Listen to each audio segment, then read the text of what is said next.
هر کور مکتب د نن زده کړه د سبا ویاړ. السلام علیکم. د هر کور مکتب ګلالیو زده کوونکو ستړي مسئ. د دوهم ټولګي د ریاضي مضمون 24م لوست ته ښه راغلاست. د نن ورځې د درس موضوع مو د جمع په عملیې سره د تفریق د عملیې آزمویل یا مېزان کول دي. ګرانو زده کوونکو، لکه څنګه چې مو په تیر درس کې زده کړل، د تفریق د عملیې مېزان د جمع د عملیې په مرسته سرته رسیږي. خو مخکې تر دې چې د تفریق مېزان زده کړو، باید یو ځل بیا د تفریق د عملیې د اجزاو نومونه تکرار کړو. د تفریق په عملیه کې لومړی عدد ته مفروق منه وایي، دوهم عدد ته مفروق وایي او دریم عدد یا د سوال نتیجې ته د تفریق حاصل وایي. د تفریق د میزان کولو طریقه داسې ده چې د تفریق له حاصل سره مفروق یا دوهم عدد جمع کوو. که د تفریق حاصل لومړی عدد یا مفروق منه په لاس راکړي، د سوال جواب سم دی، او که یې په لاس را نه کړ نو ناسم دی. راځئ چې یو مثال حل کړو او وروسته یې میزان وکړو. په دې مثال کې به موږ د 20 عدد څخه د 8 عدد تفریق کړو او وروسته به یې پایله هم میزان کړو چې آیا زموږ جواب سم دی یا غلط. راځئ چې عددونه په عمودي ډول ولیکو. د تفریق د قانون مطابق اول یویز خانې تفریق کوو.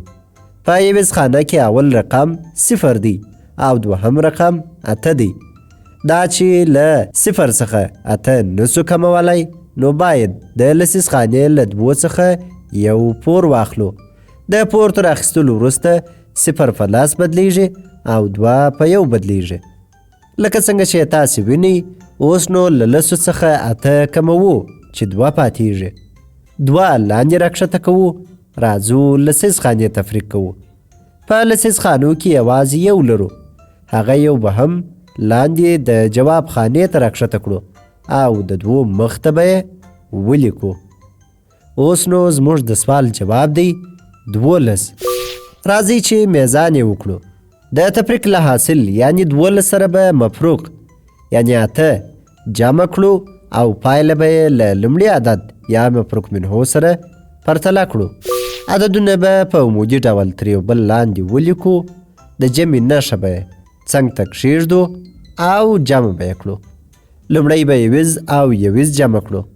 2 او 8 10 کېږي. 0 لیکو او یو د لسیز خانې پر سر حاصلوو.